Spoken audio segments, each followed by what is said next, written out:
نحمد ونصلي على رسول الكريم اما بعد فاعوذ بالله من الشیطان الرجیم بسم الله الرحمن الرحیم. په دې وخت کې د افغانستان په مختلف ولایتو کې وطنوال په ډیر مشکلاتو کې اخته دي چې د سیلاب او بارانونو په وجه د خلکو چې څه سرمایې وي د زراعت په شکل کې د مالداري په شکل د کورونو په شکل کې ټول یې ونړول او ختم یې کړل. په دې حالاتو کې موږ مسلمانانو ته پکار دي چې کومک وکړو. خالی د سیلاب ویډیوز ونه ګورو په کوم ځای کې ډیر خرابي شوې ده او څومره خلک پکې شهیدان شوي دي. قرآن کریم کې الله تعالی فرمایي انما المؤمنون اخوه، ټول مسلمانان په خپلو کې ورونه دي. نو که په یو ورور تکلیف راځي نو بل ورور هغه تکلیف نشي تحمل کولی او په هغې تکلیف او خفګان کې یوازې نه پرېږدي.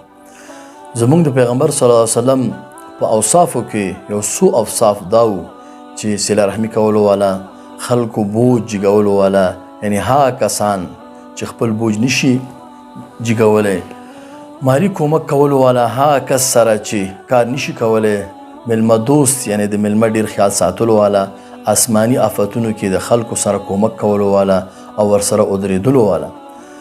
مونږ د هغې پیغمبر امتیانو څرنګه چې په حدیث شریف کې راغلی دي چې د مسلمانانو مثال د یو جسم دی، که د جسم یو عضو باندې درد شي نو ټول بدن ورسره په تکلیف کې وي. نو په دې وجه د ټول وطنوالو څخه هیله کوم که هغه په افغانستان کې دي او که د افغانستان څخه بهر دي د سیلاب متاثرینو سره کومک وکړئ.